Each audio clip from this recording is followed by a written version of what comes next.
Shalom. First and foremost, I want to give all praises, honor, and glory to Yahweh, Bahashem, Yahweh Shai, Bahashem, Rakha Kodash. Double honors to the elders and the apostles of Great Millstone, and peace and blessings to the elect. All right, I wanted to get into this lesson, all right, dealing with the effect, okay, of the knowledge and the wisdom and understanding that Yahweh Bahashem, Yahweh Shai has blessed us with, okay, starting with our elders on down, of the signs of the times, okay, of the things to look out for, and the what mindset to be in, all right, while all these things are taking place upon the earth.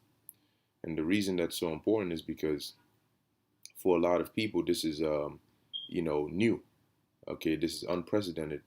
The times we're in now, and as well as the times that we are very quickly approaching, and they don't know how to handle it. They don't know what to do mentally. All right, and as things get worse, they're still trying to process the things that have been set to be put in place. All right, so how much more for the things that are about to happen. Now, in terms of us, we've been constantly talking about this, meditating on it, speaking to one another about it, praying about it, you know, and so this isn't new in terms of the conceptually what's going on in the world.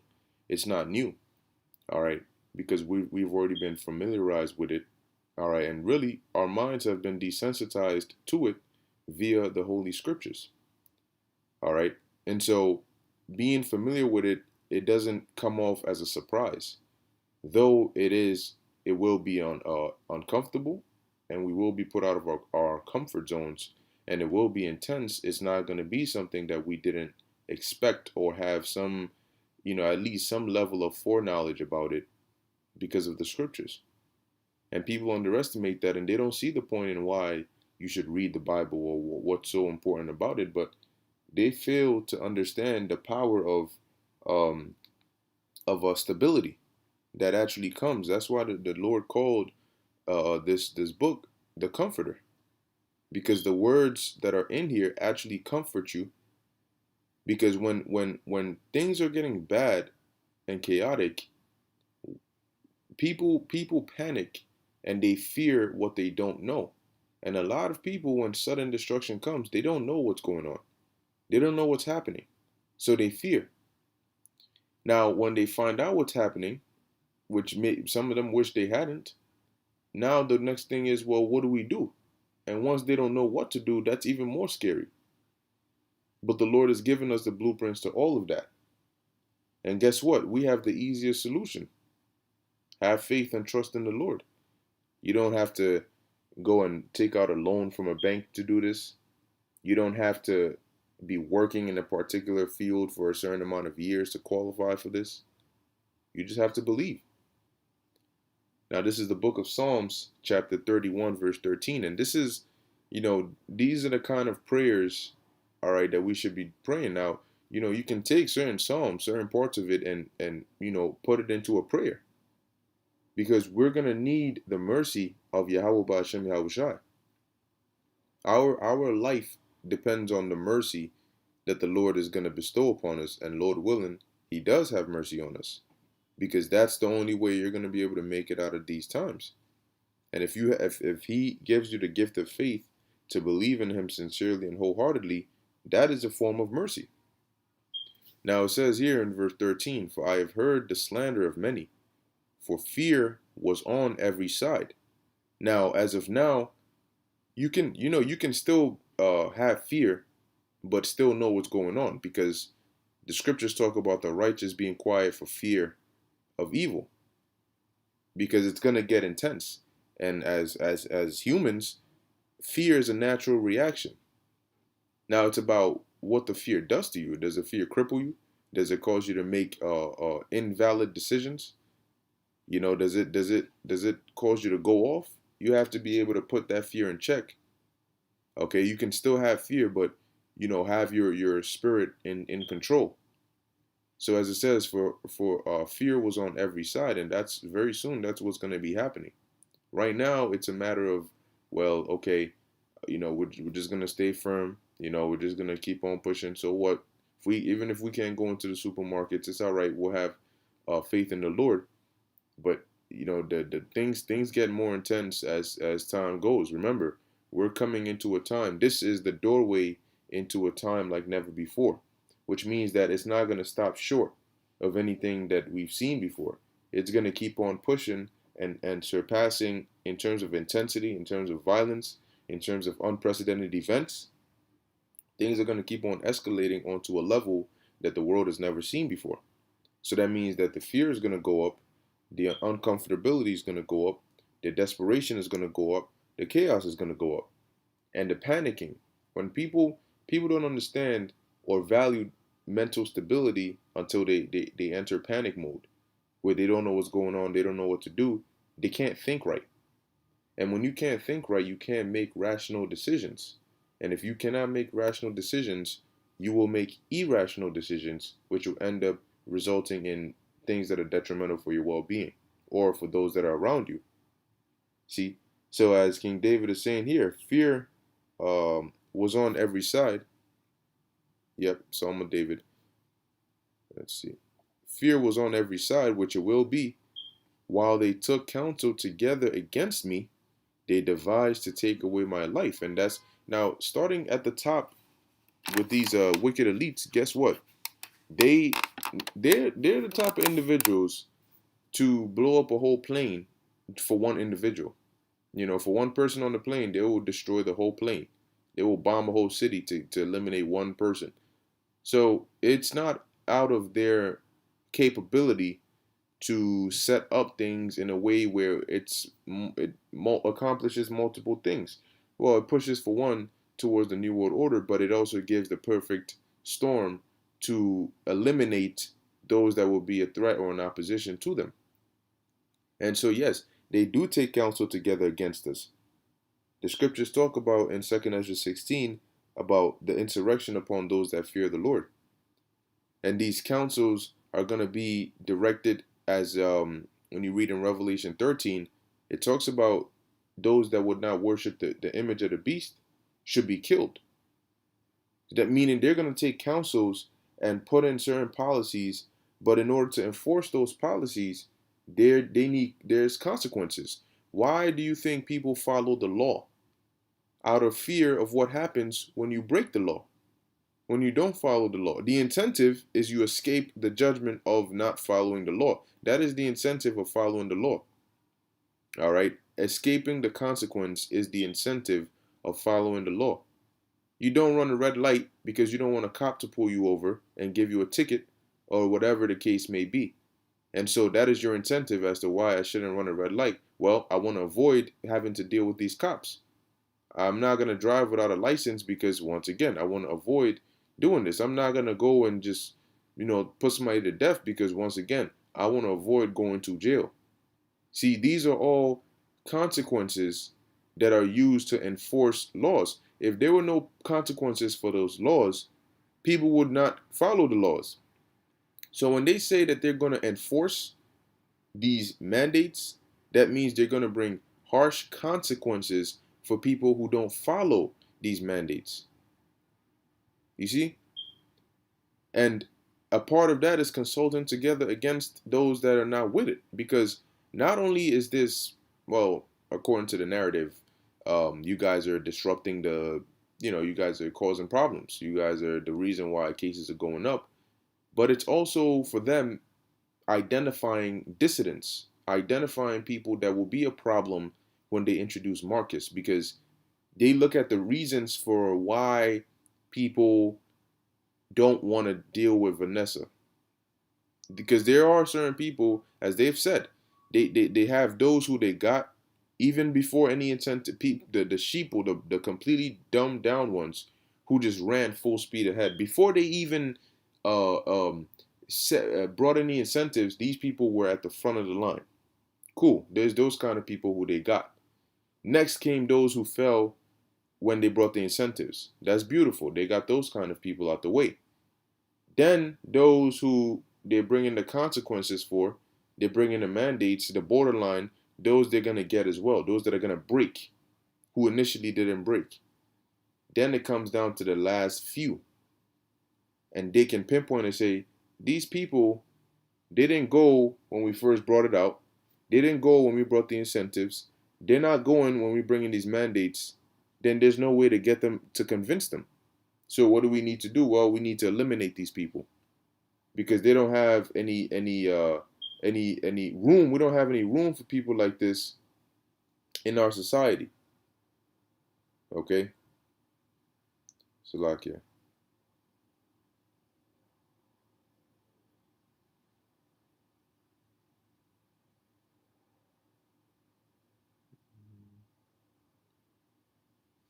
All right, we don't have any room for people like this in our society because these are hardcore. No matter what we say, they're not going to be with it. No matter how much we try and torture them with these mandates, they're not going to break. We have to eliminate them because how would we ever get somebody like this to comply in our new world order? We won't, and it would be a problem because they would cause trouble and try to disrupt others who may be borderline in terms of complying. See? So as it says here, they devised to take away my life, which they trust and believe blood is nothing to them. There's absolutely nothing. Just because they have a suit and tie on and they speak as a lamb does not mean that they fear blood. Of course not. Verse 4, and it will get bloody. It will get bloody. And people, it's hard for people to see that. It's hard for them to see, well, how do you go from now to chaotic and bloody? Well, how did you go from 2018 to now? Okay. Verse 14. But I trusted in thee, O Lord. I said, thou art my power. My times are in thy hand. Deliver me from the hand of mine enemies and from them that persecute me. And that is the mindset to have. We always say this, and don't be shocked. You will have people that claim to have faith, but now is when everybody's faith is going to be put to the test. And what they don't understand is when they say, "Oh yeah, I have faith," what do you think that means? That means that there's coming a time when you actually need to show your faith. The Lord doesn't want to hear about your faith. That doesn't mean a damn thing. He wants to see it in action. Actions speak louder than words. So, do you actually believe that your times are in the hand of the Lord and that He will deliver you? Can you believe in the Lord when you don't see any other way out? And all you see is just danger coming towards you and nothing is still nothing is happening and the danger is getting closer and closer? In that time, under all that pressure, can you still believe? Can you still have faith? Can you still keep going through what you're going through and say, no, I want to trust in the Lord? If your daughter is sick and she's borderline passing, and they say, well, you either deal with Vanessa or else we're not going to perform this operation or we're not going to heal her. And I mean, this is something that requires intensive operation. And your wife is crying and they looking at you like, damn, you really about to let your daughter die? And all this, that, and the third. Can you still believe under those conditions? Because you do realize those are very different conditions than when everything is all sweet and you can see your daughter running around and you're at home and you're talking and everything sounds good. Two very different scenarios. You see? So yes, it will get difficult, but do you think it was easy? The situation King David was in and all these men, when they wrote these psalms, they weren't on a carnival ride having a good old time. When they stuck to the words that they said, it wasn't the easiest thing to do, but they did it, and that's why they're reverenced in the scriptures. So when you read it, you need to understand that it wasn't they were going through things. When you read a lot of these psalms, the experience we're reading about it, but the experience was more intense. Hence, he wrote these psalms. Now, this is the book of Psalms, chapter 43, verse 1. Judge me, O power, and plead my cause against an ungodly nation. O deliver me from the deceitful and unjust man. And who is the deceitful and unjust man? This devil that we're dealing with right now. The one that has power over the earth right now. They are deceitful and they are unjust. So if somebody is deceitful and unjust, why would you trust anything that comes out of their mouth? Because they're playing you just like all their previous victims. And the reason they've succeeded so far is because they're good at deceiving. So why would you? Well, I don't want to do it. I'm not. It's not like I want to do it. So why are you doing it? If I do it, it's not like I trust them. Well, I mean, it kind of is, because if you know better, why would you end up? And that's the thing. People are not going to be doing this thing because they know better. They're going to be doing it because they can't endure anymore. And that's what it is. From here on out, it's an endurance test. It's completely an endurance test. And it's going to exhaust you physically, mentally, and spiritually. You're going to need to, and that's where the elect are going to shine and the rest are going to break, because it's going to force the elect to tap into a different level that's already within them, but it can only be drawn out under certain circumstances, and the Lord is going to, through these conditions, force the elect to tap into those conditions. A lot of the times when we call on the Lord now, yes, there are situations where there's absolutely no other way out, but there's also other situations where if the Lord helped you out, it would be very, very convenient. But it wasn't a life and death situation. Once again, there are those situations, but for other situations when we pray, it'll really help us out, but we won't die if we don't get it. So we pray to the Lord, and we do our best to still go about how we have to go about it. But now these are going to be conditions when there is no go about it how you can go about it. There's no other way. And your life depends on this. That's a different level of faith you need to have. When your life depends on it, and I mean you're not seeing, there ain't no angels next that you're seeing. You looking up in the skies and you just seeing skies. Now the Lord is there, but you can't see him. When you speak, he hears it, but you can't hear him. So that's and that's one thing now.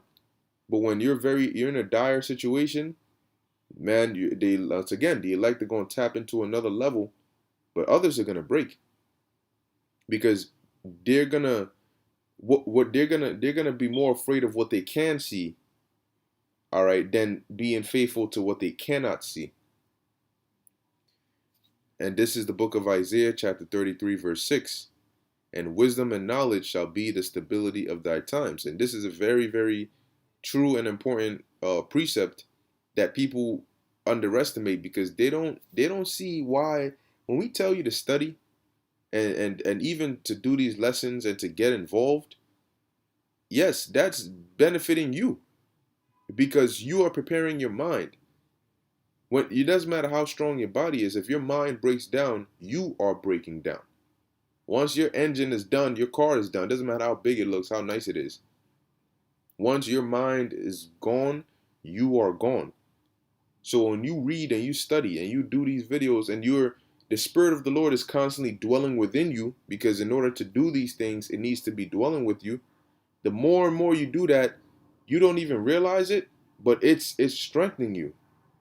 And you're becoming more familiar with the Spirit of the Lord. And the Spirit of the Lord is becoming more familiar with you. Okay? Because so that way you are known and you are accepted by the Lord. So when you call on the Lord, it's not going to be, well, who the hell is this guy? All right, it's going to be a familiar call. And the Lord will hear you. And that stability goes a long way. Knowing what's happening in chaos goes a very long way. And knowing what to do goes an even further way. You'll be calm. You'll say, okay, well, all right, I see what's going on, but we knew this was going to happen. Okay, and that'll strengthen your faith, because, well, if everything we believed is happening, then that means that we also believe that if we call on the Lord, it'll work. So we're going to call on the Lord. What we're seeing is written. And as a matter of fact, this is beautiful, because next comes the kingdom. There are certain thoughts and a certain kind of mentality you can have, or you will have, or you should have, in these times that'll keep you calm. The Lord said we're going to rejoice. He said we're going to sing. He said we're going to eat. So that means we're going to be in a good case. He said we're going to laugh at famine and destruction. That means we're going to be in a good case. So don't panic. Whatever the situation looks like right now, the Lord is not a liar. And these scriptures are written in there. So they got to be fulfilled some way, somehow. All right. So the scriptures are more powerful than what you're even seeing in front of you. It says, "And strength of salvation, the fear of the Lord is his treasure," and that is our treasure. The same way the name of the Lord is our treasure, and we will run into it, and Lord willing, be safe. But the trick is, not everybody will be safe, and not everybody will be given access to the name of the Lord in terms of to run into it and have something actually happen for you. Now, lastly, this is the book of 2nd Ezra, chapter 9, verse 5. Hey, because we're here. I mean, we've been talking about now. Would you rather just be back in 2018 and just constantly be prophesying about it and nothing happening? No, this is exactly what we've been talking about, and we've been constantly hastening and praying for the Lord to bring these things to come to pass. So, well, as we're seeing them come to pass, when you were praying for them to come to pass, were you not prepared to go through them? You have to be. There's only one way out, and that's through Jacob's trouble. So it's better now than never, because whether now or later, you're still gonna go through it. But the sooner the sooner it comes, the sooner it's over. The sooner it's over, the sooner Yahushua is here, or the sooner the kingdom is here. So it says, verse 5, "For like as all that is made in the world hath a beginning and an end, and the end is manifest." And that means we're seeing the end. Yes, the end of days, the apocalypse, the last days that we constantly have heard about. There's been so many movies made about it. Everybody has been talking about it. Well, it's here. We are seeing it. We are living it. And it's going to be written about. Verse 6, "Even so the times also of the highest have plain beginnings in wonder and powerful works, and endings in effects and signs." You have wildfires over there in Greece, in Turkey. You have floods in China. You have earthquakes in China. Okay, you have so many things that are going, droughts, heat waves, snow. You have all these signs, blood moons, showing you that, yo, for all of them to be happening all around the same time, as well as people uprising, as well as these draconian laws. I mean, we're witnessing prophecy. This has to be it. The signs the Lord told us to look for, they're all happening, and it's going to intensify. So this has to be it. There's only one signs, right? The Lord said, look out for these. If He gave us a group of signs to look out for, there's only one of those groups. And once we see that happen in Salakia, in that sequence, in the way he said it would happen, when else is that going to happen again? Because it hasn't happened. He said it, and we were looking for it, and we finally see it happening. So why would everything He said we should look out for happen, and then nothing happens after that? And then we got to wait for it to happen again before something happens? No. He didn't say, look, I'm going to do all this. These are the signs to look out for, but then nothing's going to happen after. And then maybe 100 years later, you look out for the same signs again, and then signs going to happen. That's not written. All right? It says, verse 7, "And every one that shall be saved and shall be able to escape by his works and by faith whereby ye have believed." So people want to sit down and not do works, and the only works is to justify not doing works. Well, guess what? That's going to work against you. You trying to justify yourself is only going to work against you. We're going to tell you, okay, well, you're going off, but whether you win an argument or a point to explain that, no, I'm not going off, that's not going to affect us, because, okay, well, we told you what it is. You don't believe it? That's fine. When all hell breaks loose, because you didn't believe what we said, it's not going to affect us. You're the one who's going to catch hell. We're all seeking our salvation. And we believe you got to be out there doing the works. You got to be doing the works here. You got to be doing what's pleasing to the Lord. All right. If that's your lot, that's what you're supposed to be doing. So we're going to do that. Now, we're going to tell you, if you're not doing it, that you should do it. But whether you deny it or justify why you shouldn't, that will not change the fact that we're going to continue to do it. And Lord willing, is going to be beneficial for us. So, as it says, escape by his works and by faith. And there are different kinds of works that the Lord, well, it's between you and him ultimately and what he deems acceptable to you. But we know the main forms are to go out on the highways and byways as he commanded us, to do your lessons as he commanded us, and to walk in the ways of the Lord. Guess what? When you do these things, that is showing your faith. You sitting there and saying, I have faith, you're not showing anything. Okay, you cannot show works by saying I have faith, but you can show faith by doing or showing or doing works. When you can do works, and that shows your faith. But if you just say I have faith, that doesn't show anything. It doesn't show your faith. It doesn't show your works. It doesn't show anything. Well, okay. Well, where's the proof? In the pudding. All right. Where's the proof? I have faith. I totally believe. Well, where's your proof? What do you have to show for it? What makes you any different from a Christian that says I have faith? What makes you any different than, the Lord is looking like, okay, well, I'm coming to reward every man according to his works. I can't. What do you mean? I have proof. Okay. Why do you think you get tested in class? Why do you think professors give quizzes and they give tests and they give exams? Why don't they just ask you, do you understand the material? And you say yes. And they, okay, well, here you go. You pass. Why do they test? To prove, to see, okay, well, do you actually understand the material? You can sit there and tell me you understand it all you want, but until you pass that test, you don't understand it. So that's what the Lord is going to do. Well, he's going to say, okay, well, you can tell me you have faith, but so what? Show me. And until I see some works, until I see you pass that test, I'm not going to believe you have faith. You're just saying that. So you see why doing works is actually important? It says, whereby ye have believed. So your works have to be according to you believing in the word of Yahweh Ba'ashem Yahushai. And what's going to happen to those people? Verse 8, shall be preserved from the said perils. All right, now what does that word preserve mean? Let's look up the word preserve. We know what it means, but once again, getting synonyms and definitions bring it to life, right? So preserve, to maintain something in its original or existing state. All right, maintain or keep alive. You see that? Maintain or keep alive, to take care of, look after, protect, save.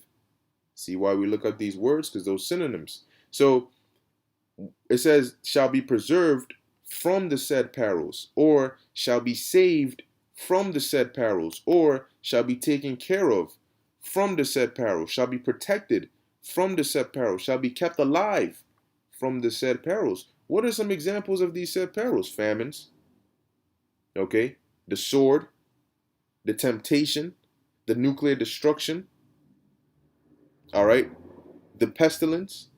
These are the said perils, the dangers, rape, cannibalism. So you will be kept alive and protected from those perils, torture. Because what? Because you, your work showed your faith that you believed. And shall see my salvation in my land and within my borders, for I have sanctified them for me from the beginning. And it doesn't get better than that. All right, it doesn't get deeper than that. If you are a chosen vessel, well then you're gonna be saved regardless. The only thing is who's the chosen vessel? Well, that's what you have to find out by giving your diligence. You have to give all diligence to make your calling and election sure. That's how you're gonna find out if you're one of the chosen vessels or not. So that's the thing about it. But that's pretty much it. Lord willing, that was exhorting and edifying unto the elect. In closing, I want to give all praises, honor, and glory to Yahweh, Bahashem, Yahushai, Bahashem, Rakah, Kodash. Until next time, Shalom.